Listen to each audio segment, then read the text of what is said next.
नमस्कार दोस्तों, स्वागत है आपका ग्रेनो न्यूज़ में। मैं हूं रोहित प्रियदर्शन और एक खास प्रस्तुति हम लेके आए हैं। जी हां, जैसा कि आपको मालूम है, लोकसभा चुनाव का बिगुल बज चुका है। लोकसभा 2019 चुनाव की प्रक्रिया भी शुरू हो गई है। बात की जाए गौतम बुद्ध नगर में, जहां से मैं लाइव भी हूं, अभी आपके सामने सम्मुख प्रस्तुत ग्रेटर नोएडा से हूं और यहां पे नामांकन भी प्रत्याशियों ने कर दिया है। अब चर्चा चल रही है, चाहे गांव हो, शहर हो, चौपाल हो, चौराहा हो, चौक हो, प्रत्याशियों की, मुद्दों की। पिछले वीडियो में आपने देखा था जेवर से हमारे सहयोगी रोहित ने कुछ वोटर से बात कराई थी, जेवर के वोटर से बात कराई थी और हमने जाना था उनका मूड। एक और वर्ग है, बहुत इम्पोर्टेंट वर्ग है, महिला मतदाता। अब हम आते हैं एक डाटा पे, एक फिगर पे कि गौतम बुद्ध नगर लोकसभा से मतदाता प्रतिशत क्या है। मैं आपको ये जानकारी देना चाहूँगा कि कुल मतदाताओं की संख्या गौतम बुद्ध नगर लोकसभा से लगभग 22 लाख के बराबर है, जिसमें महिला मतदाता की संख्या 10 लाख से ऊपर है। तो कुल मिला के ये बैठता है 45%, मतलब 45% महिला मतदाता गौतम बुद्ध नगर लोकसभा में हैं। और ये फिगर जो है एक मायने रखता है, 45%। अब चर्चा चल रही है मुद्दों की, क्या मुद्दे हैं। तो हमारे साथ कुछ महिलाएं भी हैं। हम अभी बीटा 2H ब्लॉक पार्क में हैं और मैं चाहूँगा कि आप दिखाइए जो महिला वोटर्स हैं और ये तय करेंगी, इनका भी वोटिंग में पूरा योगदान होगा। तो क्या मुद्दे हैं, क्या मूड है, ये हम अभी इनसे रूबरू होंगे, जानेंगे महिलाओं के क्या मुद्दे हैं। जी स्वागत है आपका। आपका पहले अपना नाम बताएं। धन्यवाद। मेरा नाम साधना सिन्हा है। साधना जी, ये बताइए, खास करके गौतम बुद्ध नगर में 45% जो है वोटर्स हैं, महिला वोटर्स हैं, तो क्या आप कहेंगी? ये तो बहुत बड़ी जानकारी आपने दी। शायद वैसे हम लोग महिला समिति के हैं, महिला समिति चला रहे हैं, लेकिन हमें ये जानकारी नहीं थी कि 45% अपने आप में मायने रखता है, बदलने वाली शक्ति रखते हैं हम लोग, इसका मतलब। जी देखिए, जैसा कि आपने देखा कि खुशी एक जाहिर की साधना जी ने कि महिला वोटर जो है एक निर्णायक जो है होगा इस जो है वोटिंग में, इस चुनाव में। तो अब बात करते हैं मुद्दों की। तो आपको क्या लगता है ग्रेटर नोएडा में क्या मुद्दे हैं महिलाएं के? महिलाओं के लिए तो सबसे बड़ा मुद्दा हमारे इस एरिया में, नोएडा, ग्रेटर नोएडा में यही है कि सुरक्षा, सबसे ज़्यादा सुरक्षा और उसके बाद शिक्षा। अशिक्षा भी बहुत है, मतलब आसपास के लोग आपको दिखेंगे, कपड़े से दिखेंगे महिलाएं भी कि अच्छे घर की हैं ये, लेकिन शिक्षित नहीं है। शिक्षा की बहुत ज़्यादा, मतलब सरकार इस चीज़ पे ध्यान नहीं दे रही है। शिक्षा की बहुत ज़्यादा ज़रूरत है, बिल्कुल बेसिक लेवल पे शिक्षा की बहुत ज़्यादा ज़रूरत है। ये मतलब जैसे ये प्राइवेट स्कूल है, अब हर कोई तो ये अफोर्ड नहीं कर पाता है। तो हम चाहते हैं कि शिक्षा को बराबरी में लाया जाए, सब लोग एक तरह की शिक्षा ले पाएँ। सरकारी स्कूल में जाने का कोई मतलब नहीं बनता है और प्राइवेट सबके बस की नहीं है। जी। तो इन्होंने सुरक्षा और शिक्षा, दो मुद्दे उठाए। अभी हमारे साथ कुछ और महिला वोटर्स हैं, उनसे भी जानते हैं। जी पहले आप अपना नाम बताएं। मेरी नाम पूर्णिमा है। पूर्णिमा जी, ये जो शिक्षा है और सुरक्षा है, ये देखा जाए पिछले चुनाव में, उसके पिछले चुनाव में, हर चुनाव में ये मुद्दा रहता है। क्यों ये मुद्दा जस के तस रहता है? क्यों नहीं इसमें मतलब सॉल्व क्यों नहीं हो पा रहा है ये? वही पॉलिटिक्स में ये लोग मैनिफेस्टो दिखाते हैं, ये करवाएंगे, वो कराएंगे, लेकिन इनकी पूरी तरह से करे उतरते नहीं है। इस बार तो आपको उतरना ही पड़ेगा, नहीं तो फिर हम बताएंगे कि शिक्षा बहुत ज़रूरी है। यहाँ पे शिक्षा, सेफ्टी ज़रूरी है। लेडीज़ को आत्मनिर्भर करना भी बहुत ज़रूरी है, मैं ये जानती हूँ, क्योंकि वो आत्मनिर्भर है, अपनी परिवार में सेफ्टी रहती है, बच्चों को और अच्छा पढ़ा सकते हैं, वो लोग घरेलू हिंसा से बाहर निकल के आ सकती है, वो आत्मनिर्भर भी हो। तो स्किल डेवलपमेंट प्रोग्राम्स जो है ना, उसको डेवलप करना है। वैसे पेपर्स में है, लेकिन धरातल में वो लाना पड़ेगा। स्किल डेवलपमेंट प्रोग्राम्स बहुत ज़्यादा करवाना है। तो कुल मिला के ये माना जाए कि चुनावी वादे तो बहुत होते हैं, सब बाग दिखाए जाते हैं, लेकिन वो पूरे नहीं किए जाते हैं और अभी भी बहुत कुछ होना बाकी है, गुंजाइश है। अभी हमारे साथ एक और महिला मतदाता है। आपका क्या नाम है मैडम? मेरा नाम मनीषा शर्मा है। मनीषा जी, ये बताइए, महिला में क्या जागरूकता आई है खास करके वोटिंग को लेके? हाँ, अभी काफ़ी जागरूकता है। जैसे आपने बताया 45% हैं लेडीज़, लेकिन अभी भी कुछ गाँव में ऐसी औरतें हैं जो लोग घर से नहीं निकलते। मेरा ये मानना है कि घर घर जाके थोड़ा सा उनको अवेयर करना चाहिए, उनको जागरूक करना चाहिए कि उनकी मतदान की कितनी ज़्यादा आवश्यकता है। मैं चाहती हूँ कम से कम 80% लेडीज़ होनी चाहिए मतदान जो गाँव से शहरों सब कुल मिला के, तो इनको अवेयरनेस बहुत ज़रूरी है। चलिए, तो मेरा प्रश्न था, कुछ मुद्दे हैं या आप सोचती हैं कुछ और सुधार होने चाहिए, या आपका सांसद जो हो वो और ना किया हो और जो आने वाला सांसद है वो संसद में उस मुद्दे को उठाए, क्या चाहेंगे?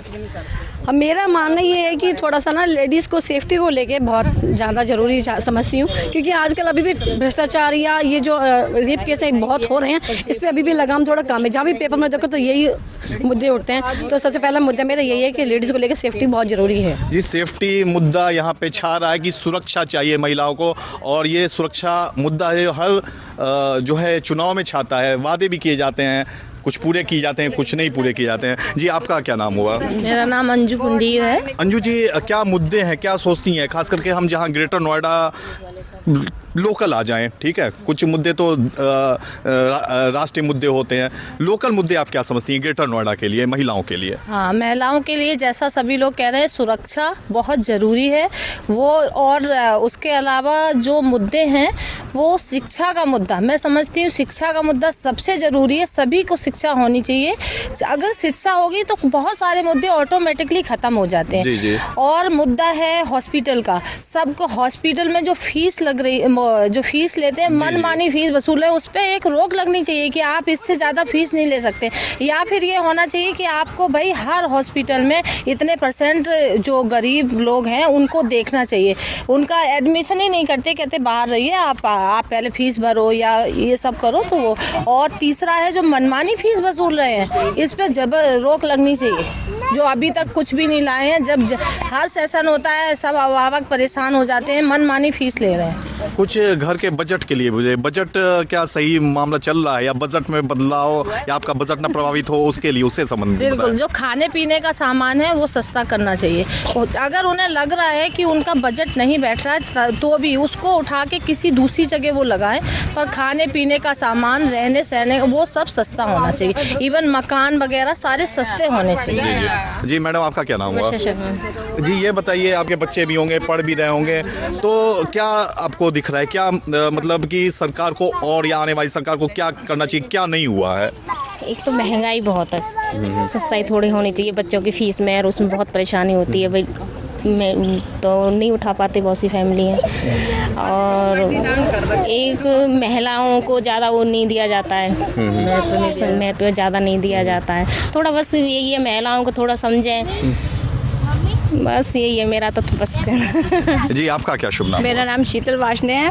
मैं एक उठाना चाहती हूँ कि होम लोन बहुत ज़्यादा ले रहा, अदर कंट्री में इतना होम लोन नहीं लेते हैं। और दूसरा है शिक्षा, दूसरा सभी ने बोला शिक्षा के बारे में, मैं भी बोलना चाहती हूँ कि प्राइवेट स्कूलों में इतना मतलब फीस ले रहे हैं कि अफोर्ड नहीं कर पाते हैं मिडिल, जिसकी सैलरी जितने अकॉर्डिंग ही कर पाएगा। लेकिन प्राइवेट सेक्टरों में एडमिशन ही नहीं है, किसी में फॉर्म नहीं निकाले, किसी ने कुछ नहीं किया, मतलब एडमिशन मतलब सबसे तो शिक्षा एक सस्ता होना चाहिए, क्वालिटी एजुकेशन होना चाहिए। ये ग्रेटर नोएडा पहले बहुत सफाई रहता था इसमें, अब ये हमारा गार्डन देखो, मतलब कोई सफाई नहीं रखता। वहाँ ये अथॉरिटी वाले कोई सफाई का ध्यान नहीं देता, कुछ भी नहीं है। मतलब पहले इतना नहीं रहता था गंदा, लेकिन अब तो कोई मतलब पार्क भी ऐसे ही पड़ा है, कुछ नहीं, मतलब सफाई के मामले में तो है ही नहीं। जी जी, धन्यवाद जी। हमारे साथ कुछ सीनियर सिटीजन महिला वोटर भी हैं। जी जी जी मैडम, आपका नाम, शुभ नाम? उषा सक्सेना। जी उषा जी, क्या देखती हैं खास करके senior citizen, old lady, old लोग के लिए, उनके लिए क्या मुद्दे हैं, क्या आप और चाहेंगी, और क्या नहीं हुआ है और क्या होना चाहिए? उनके लिए क्या फैसिलिटीज़ होनी चाहिए, जो भी सीनियर सिटीजन के लिए है, हेल्थ की है और कन्वेंस वगैरह के लिए, ये सब कुछ होनी चाहिए। और मेन तो 2 चीज़ें वही हैं, सेफ्टी है लेडीज़ के लिए और यहाँ पे सफाई के लिए, सारा ये सब होना चाहिए। जी, और आपका नाम, शुभ नाम? राजकुमारी त्रिपाठी। हाँ, आप क्या देखती हैं, क्या चीज़ जो है नहीं किया गया है? यहाँ पहले वोट मांगने वाले लोग आते हैं, सब वादे करके चले जाते हैं। हर चुनाव में यही होता है और कभी आज तक कोई चुनाव से बाद में कोई दोबारा से दरवाजे पे नहीं आता कि तुम्हारे यहाँ क्या हुआ क्या नहीं हुआ, किसी का एक्सीडेंट मतलब हो कि 5 साल के बाद ही दर्शन होते हैं, जो बाद में ही होते हैं और दर्शन होते भी नहीं है। कोई भी नहीं आया। और क्या वो निराशा भी है कि दर्शन मतलब कि वोट के समय तो लोग बीजेपी हो चाहे कांग्रेस हो चाहे सपा हो चाहे बसपा हो चाहे झाड़ू आम आदमी कोई भी हो कुछ भी नहीं आते यहाँ पे, कोई नहीं आता। पहले हम यहाँ 2001 के रहने वाले हैं, यहाँ तो पूरा जंगल पड़ा हुआ था। जब इतना सेफ्टी थी, कोई न यहाँ पे कोई झगड़े थे न कोई लूट मार थी। अब तो औरतें चैन पकड़ती हैं ऐसे जो खड़े हैं तो वहाँ तो यही पार्क में थी, हम तो झपट्टा मार के चले जाएंगे और बाइक पे आएंगे दो, एक देखता रहेगा, एक ने चैन झपट्टी और जो चल पड़े।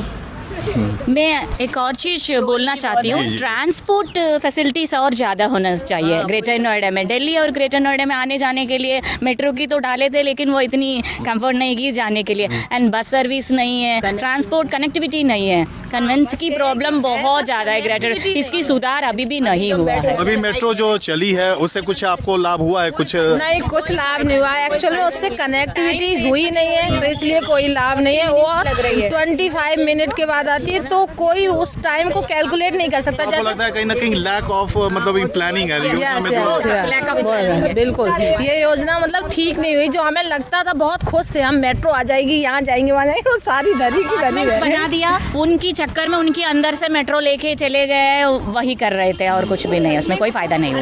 हम लोग आपके द्वारा महिलाओं से, विशेषकर महिलाओं से अपील करना चाहेंगे, सब लोग आप मतदान करें, अपने वोट का प्रयोग करें, उससे हम स्वच्छ भविष्य बना सकते हैं अपने देश का। सभी महिलाओं से मैं ये कहना चाहती हूँ, वोट डालो लेकिन जागरूकता के साथ डालो। उसने कह दिया ये वाला डाल दिया, नहीं, आप अपने आप देखो किसको डालना है, जानो पहचानो तब डालो। जी आंटी, आप भी कुछ कहना चाह रही हैं वोट की अपील के लिए लोगों के लिए? वोट के लिए तो यही है, जो विकास का काम करेगा, जो महिला सुरक्षा का करेगा, उसी को हम वोट देंगे। अब चाहे कोई, मैं एक बात कहना चाहूँगी कि देश बचाने वाले नेता है तो जब देश बेचने वाले नेता, देश बचाने वाले नेता क्यों नहीं हो सकते? तो अब तो देश बहुत बिगड़ा है, लेकिन अब देश बचाने वाले नेता तो प्लीज़ अच्छे अपने सोच समझ के वोट दें। वही मैं भी वही बस सारी महिलाओं से यही गुजारिश है कि निकले ज़रूर। उस दिन पिकनिक ना मनाए, पिकनिक पे ना निकले, वो छुट्टी पिकनिक के लिए नहीं है। निकले ज़रूर और त्योहार की तरह मनाएं, लेकिन त्योहार ऐसा कि पहले वोट डालें, फिर घर में पुआ पकवान जो भी खाएं, सिनेमा हॉल जाएं, मॉल जाएं, लेकिन पहले वोट डालें और खुद भी डालें। और ये एश्योर करें कि आपके आसपास पड़ोसी में कोई ऐसा तो नहीं कि जिसने नहीं दिया हो। अगर नहीं दिया हो तो आप उसको ज़बरदस्ती लेके जाएं बूथ तक और वोट दिलाएं। जी, और ग्रेनो न्यूज़ की भी यही अपील है कि आप महिलाएं हों और जो भी मतदाता हैं ज़रूर निकलें, वोटिंग करें। हम अभी आपको एक वीडियो भी दिखा रहे हैं, एक सिस्टम जोड़ा गया है खास करके ईवीएम में, वीवीपैट। तो ये उसी संबंधित वीडियो है, आप ये वीडियो भी देखें। इस बार जब आप ईवीएम में अपने पसंद के प्रत्याशी का बटन दबाएं तो ध्यान रखें, ईवीएम पर प्रत्याशी के नाम के सामने वाली लाल बत्ती जलेगी, बीप सुनाई देगी और ठीक उसी समय ईवीएम के बगल में रखे हुए वीवीपैट के प्रिंटर में एक पर्ची छपेगी। छपने के बाद लगभग 7 सेकंड तक यह पर्ची पारदर्शी खिड़की में लटकी रहेगी। आप उसे देखकर यह सुनिश्चित कर लें कि पर्ची पर आपके द्वारा चुने गए प्रत्याशी की क्रम संख्या, प्रत्याशी का नाम एवं उसका चुनाव चिन्ह दर्ज है। यह इसका सबूत है कि आपका मत आपके द्वारा चुने गए प्रत्याशी को ही गया है। वीवीपैट चुनावी प्रक्रिया की पारदर्शिता में आपके विश्वास को मजबूत करने का प्रयास है। था वीडियो, आपको जब जाना है मतदान केंद्र में तो किस तरह से वोटिंग करनी है, ये सब आपने अभी इस वीडियो में देखा। और ये हमारे साथ महिला मतदाता थी जिन्होंने अपने व्यूज़ रखे, क्या नहीं हुआ ये बताया, क्या होना चाहिए ये बताया। इन्होंने बहुत ही अच्छे तरीके से सारे व्यूज़ रखे। फिलहाल मुझे दीजिए इजाज़त और आपसे फिर कुछ और नए वोटरों से, नए वर्ग के वोटरों से हम रूबरू कराएंगे। और एक ख़ास बात, अगर आपने अभी तक हमारा YouTube चैनल सब्सक्राइब नहीं किया है तो हमारे YouTube चैनल ग्रेनो न्यूज़ को सब्सक्राइब करें। उसके बाद आपको एक बेल आइकन दिखेगा, उसे क्लिक करें। जो भी नया न्यूज़ इन्फॉर्मेशन आप जैसे ही YouTube चैनल ग्रेनो न्यूज़ पे अपलोड की जाएगी उसका नोटिफिकेशन आपको मिल जाएगा। मुझे दीजिए इजाज़त, नमस्कार।